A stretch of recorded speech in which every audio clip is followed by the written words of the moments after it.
So calculus, we introduced you to vectors yesterday as a helpful tool to help us solve problems that involve magnitude and direction by drawing a directed arrow that can represent that force or velocity that has magnitude and direction. So when we started yesterday with an example about moving a piano, you learned a lot more about vectors than maybe you think you did.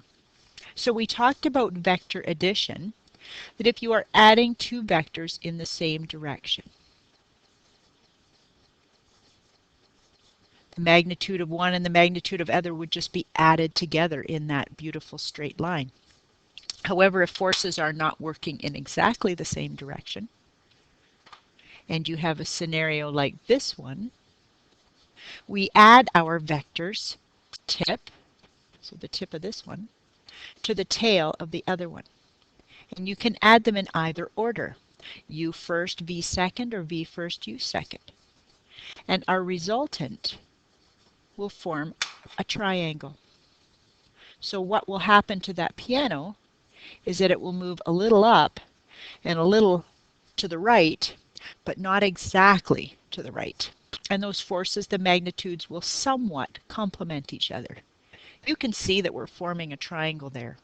And so trig review is not something I'm going over with you today, but if you look for videos for MCF 3M or MCR 3U, there are trig videos and there will be a trig handout I'll give you to review. But anyways, we also learned about the zero vector yesterday. If someone is pushing on the piano and someone has the exact same magnitude going in the opposite direction, that U plus V in this case would be the zero vector. Adding vectors is closed. That means when you add vectors, you get vectors. So you wouldn't just say zero, you would say it's the zero vector. You also learned a little bit about vector subtraction, and we're going to spend a little bit of time with that. If you have someone that is pulling on my piano and someone is being difficult, and they're pushing it a little bit, subtracting vectors is like adding the opposite. So instead of adding that amount, we are going to draw it going back.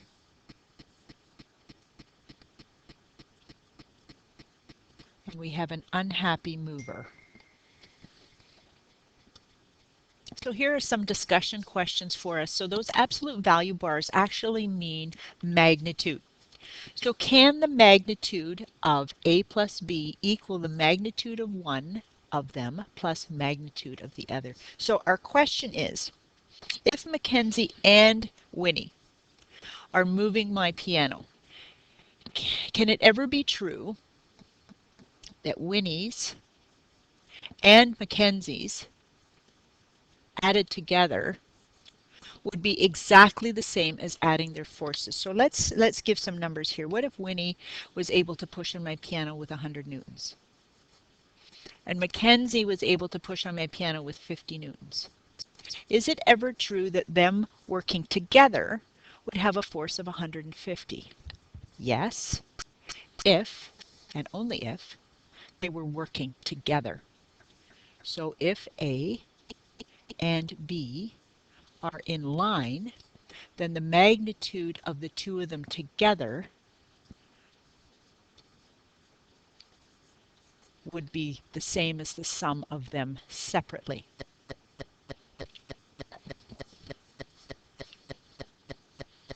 So yes, if A and B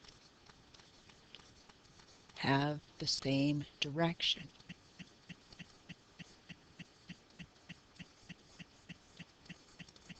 Okay, second question says, prove that the magnitude of A plus B is always less than or equal to the magnitude of A and B separately. So here is possibility number 2. We've already shown that they can be the same if they're in the same direction. So they can be equal to. So we showed that part. if A and B are in opposite direction?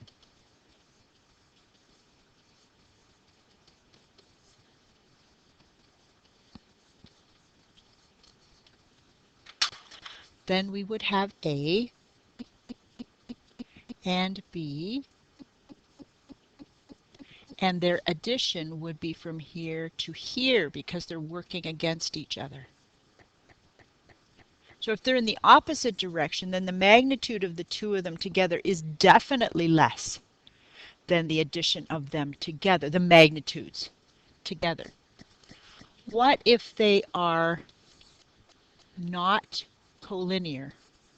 What do I mean by collinear? What if they are not in the same line? What if they are not parallel? So if we have A and B, and they are not in line with each other, then A plus B forms a triangle which is smaller than A and B in a straight line, like example 1 above.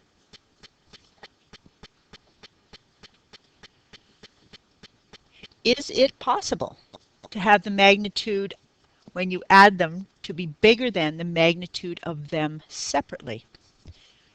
So if you have A plus B, is it possible to have a combination of A and B where A plus B is actually bigger than each one of them separately? No, it is not. It is not possible to form a triangle.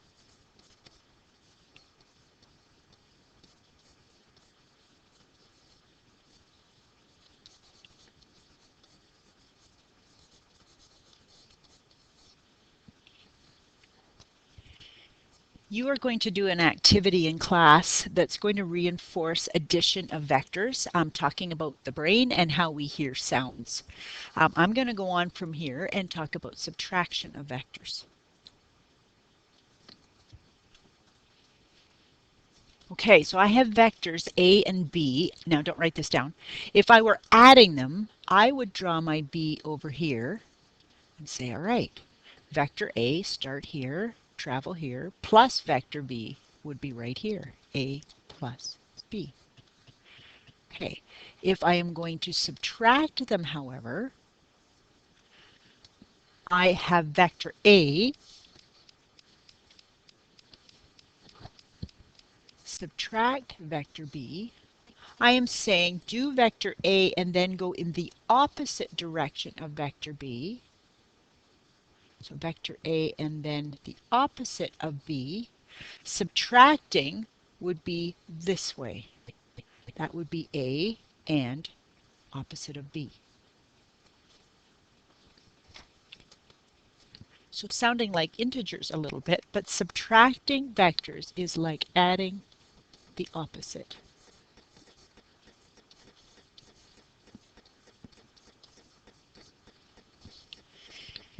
There is a law for that as well if you are a visual learner.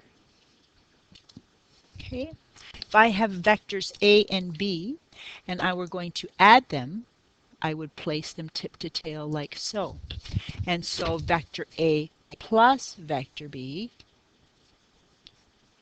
would be that diagonal in the parallelogram. Vector A subtract vector B would be A and then go in this direction. That might be a little long, but anyways, A subtract B goes in this direction. So if I have a parallelogram where I have A and B tip to tip, vector A plus vector B was this diagonal.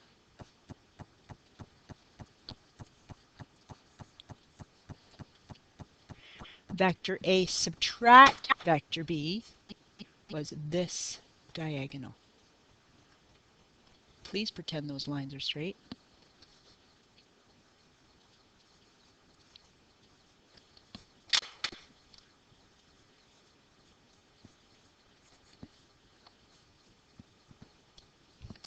So if I have vector A, subtract vector B, my resultant will be in the direction towards the vector that I started with. So back towards vector A. The easiest way to draw your diagram is to have vector A and then do the opposite of B, and A subtract B will be where you started to where you finish.